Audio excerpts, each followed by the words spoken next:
En cette journée internationale de la francophonie, j'ai interpellé la Commission européenne sur l'absence du français sur des sites internet majeurs de la Commission et de ses agences. Je rappelle que 123 millions de citoyens européens sont francophones. Le français est la deuxième langue étrangère apprise dans l'Union. Malgré cela, des sites internet comme celui de l'Agence européenne de garde-frontières et de garde-côtes, Frontex, ou de l'Agence européenne des médicaments, EMA, ne sont disponibles qu'en anglais. Au moment où la crise migratoire représente un défi majeur et une priorité pour l'Union, des dizaines de millions de citoyens européens qui ne pratiquent pas l'anglais, encore moins au niveau technique, sont privés d'un accès à des informations et des analyses capitales pour leur avenir.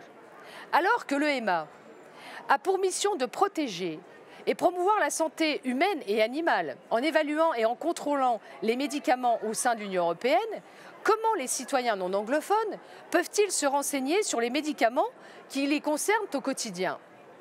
En sacrifiant le français, la Commission participe à la construction d'une Europe à deux vitesses envers laquelle nos concitoyens expriment une aversion légitime. Une Europe pour les élites diplômées qui maîtrisent les langues étrangères, une Europe lointaine et inaccessible pour tous les autres qui pourtant ne sont pas moins curieux des défis qui les concernent en tout premier lieu.